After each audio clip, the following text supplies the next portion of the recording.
This sum or this video is created by Jagrat Creations.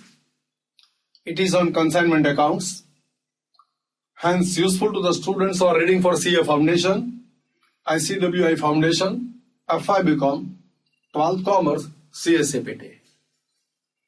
Observe the sum on the screen.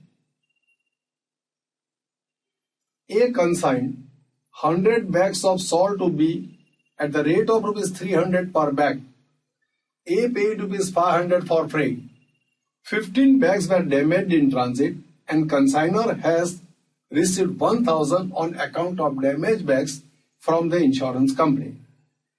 B took the delivery of all the goods and accepted a bills of rupees 21,000. 70 bags were sold at rupees 400 per bag. The damaged bags were sold at rupees 110 per bag. So one damaged bag is sold at 110 per bag.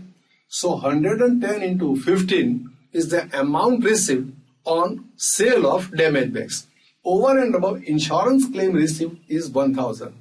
So insurance claim received 1000 and the sales proceeds of damaged bags both together is known as recovery of abnormal loss.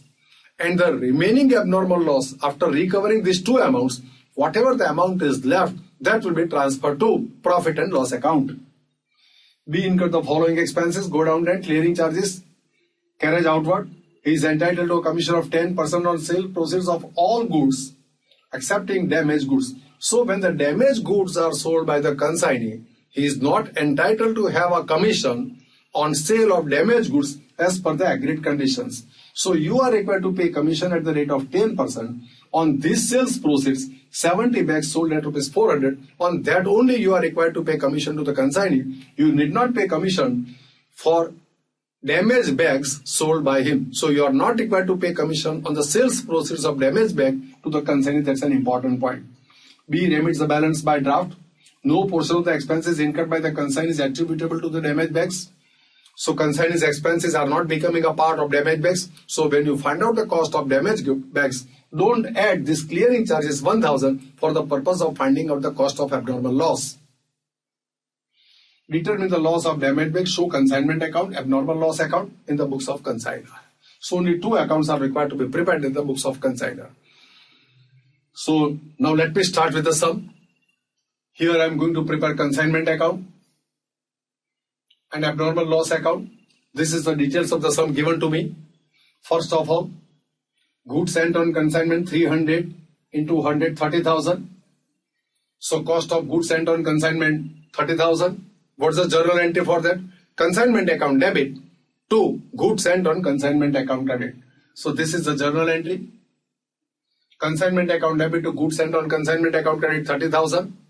Goods are given to the consignee. Ownership is not transferred. So consignee account cannot be debited. Consignment account is a functional account. Its purpose is to find out the profit or loss on consignment activity. So goods given for this activity, expenses incurred for that activity will be debited to consignment account. So consignment account is debited with 30,000, goods sent on consignment. This is how the first transaction is recorded. But I will record these details in a working note because I want to find out the cost of abnormal loss as well as consignment stock. So number of units sent and its cost is 30,000. This is how here I prepare a working note where my intention is to find out the cost of abnormal loss and cost of consignment stock. Now A paid rupees 500 for freight. So A paid freight. Expenses are incurred for consignment activity. So consignment account is to be debited. Cash goes out. Cash account is to be credited. So journal entry for that consignment account debit to cash account. Consignment account is debited with 500. Cash account is credited. By this payment of 500, cost of goods in transit increases. So cost of goods in transit is 30,500. So 100 units, cost of goods in transit is 30,500. Next, 15 bags were damaged in transit. Consignor received 1000 on account of damage. Now let me first find out the cost of 15 damaged bags. How to find out? 100 bags cost is 30,500. What is the proportionate cost for 15 bags? So here I work out the cost of 15 bags, 100 units. Cost is 30,500. What is the cost of 15 bags? So 30,500 into 15 divided by 100 is the cost of abnormal loss. That is 4575. Now abnormal losses are debited, abnormal loss account debit. Consignment account is to be credited for that.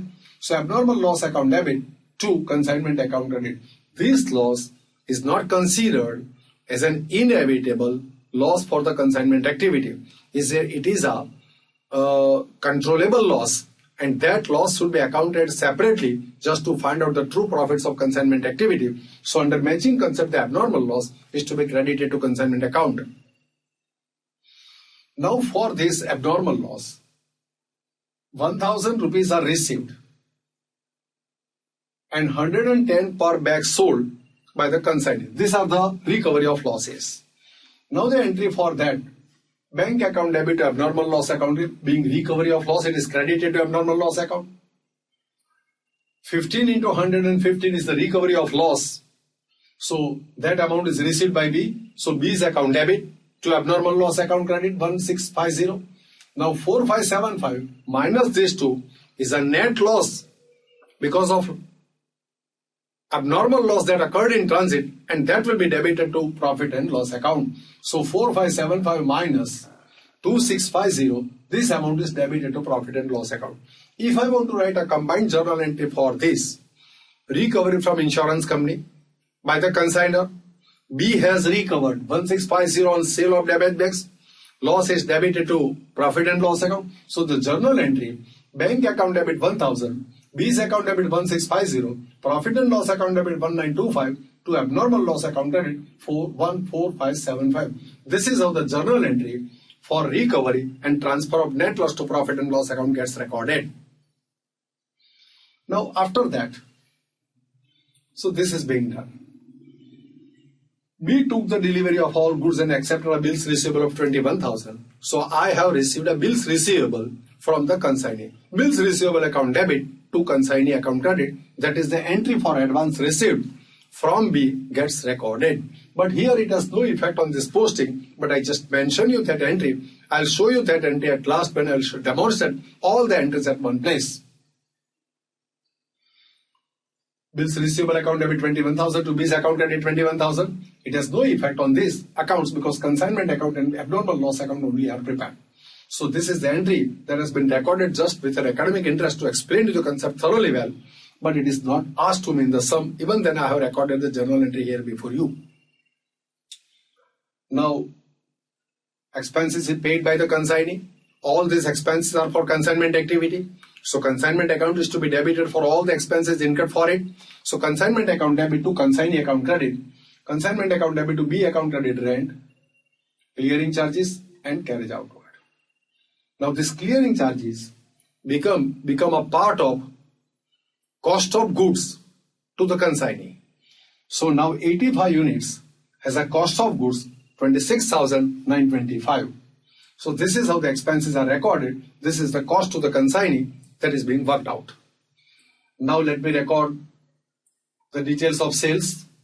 400 into 70, 28,000 is the sales proceeds. B has received the proceeds of sales and that of goods owned by the consignor. So B is the receiver. B account debit to consignment account credit, that is the journal entry. So B account debit to consignment account credit, consignment account is credited with 28,000. The sales is credited to consignment account under matching concept to find out the profit of consignment activity. Now after recording these sales, next transaction, this is sales, so number of units left are 15. The commission is to be paid at the rate of 10% of the sales proceeds. So 28,000 into 10%, 2,800. Consignment account debit to B's account credit. Now I'll record one entry for this total. So consignment account debit 5,100 to B account credit 5,100. So just one entry is recorded for all these expenses and commission at a time. Now I'm required to work out the consignment stock. So to find out the value of consignment stock, 85 units cost of sale is 26,925. How much for 15 units? So 26,925 multiplied by 15 divided by 85 It will work out to be 4751, and this consignment stock will be credited to consignment account under matching concept. Journal entry for that consignment stock account debit to consignment account credit. So consignment stock account debit to consignment account credit. Consignment account is credited with 4751. This is how consignment stock is recorded. After recording all these things, I can find out the profit of consignment activity. So total of credit minus total of debit, I will get the profit element. And that profit will be transferred to profit and loss account.